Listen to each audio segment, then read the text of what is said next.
They drained my savings, stole my name, and still had the nerve to call me selfish.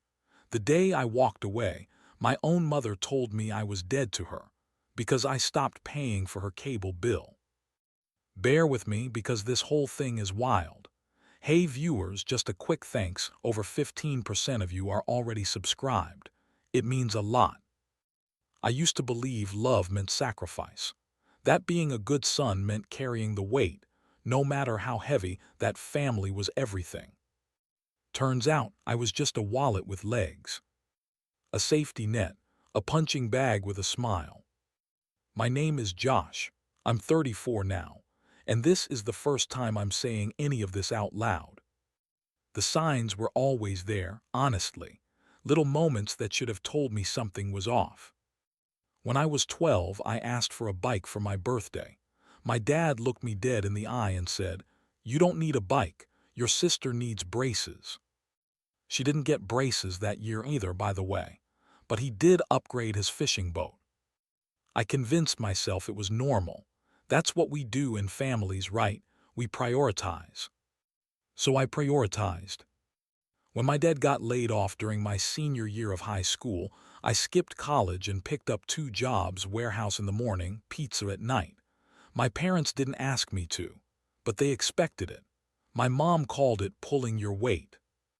They cashed my checks every Friday, told me they were saving it for when I was ready to go to school later. Spoiler, that savings account never existed. I lived at home till I was 27, not because I wanted to, but because I couldn't afford to leave. Every time I tried to save, something urgent came up. Car repairs, property taxes, dad's blood pressure meds, mom's migraines. But I noticed something strange. She always seemed fine when she came back from the salon. Once I said no. I had $3,200 saved up, finally enough to put down for a rental, maybe even get a decent used car. I came home from work and it was gone, all of it.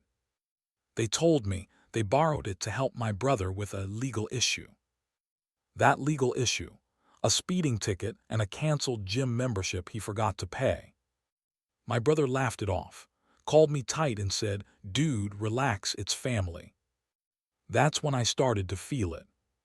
The quiet rage, the realization that I was the only one being held to this impossible standard. My brother Mike could do no wrong. Got kicked out of college, they blamed his professors. Crashed his 3rd car, boys will be boys.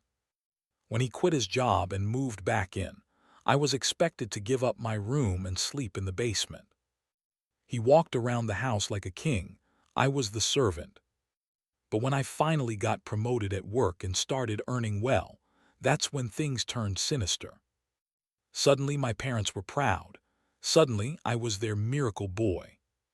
They told the neighbors they helped me get that job, told our relatives that they supported me through hard times. No, they drained me dry and watched me thank them for it.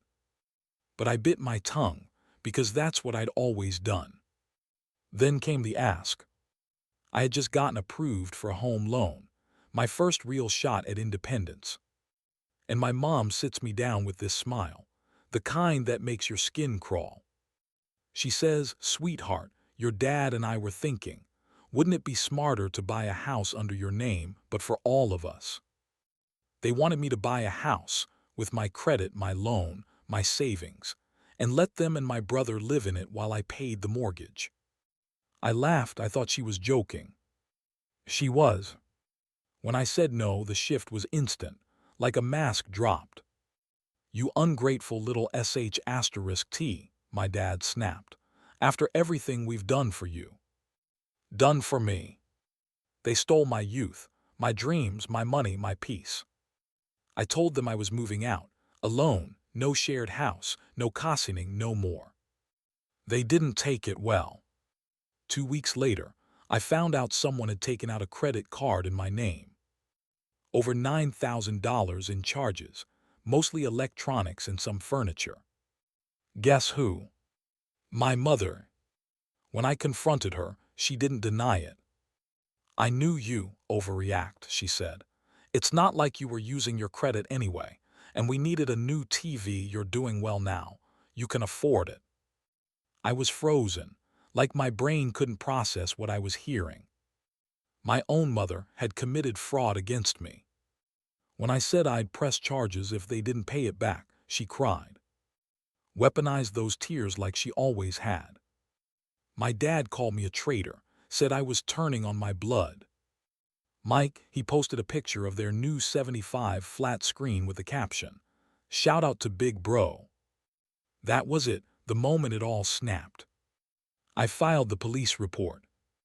Cut contact. Changed my number, locked down my credit, moved, blocked them on everything. I didn't send a goodbye text. I didn't explain myself. They knew what they did.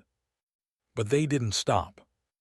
I started getting messages from old family friends. Your mom's heartbroken. Your dad been drinking again. Just call her, she misses you. One of them even said, you can't abandon your parents over a misunderstanding. A misunderstanding. They stole my identity. They used me. They lied, manipulated, guilt-tripped, gaslit. They didn't miss me. They missed the control, the money, the benefits of having a loyal, obedient son. A year passed, then two. And I started living for the first time. I got therapy. I traveled. I made friends who didn't ask me for things. I learned what boundaries were. I learned that love without respect is just manipulation. And for the first time in my life, I felt free. They tried to pull one last move. A letter from a lawyer. They were suing me for emotional damages and family support reimbursement. I laughed so hard I cried.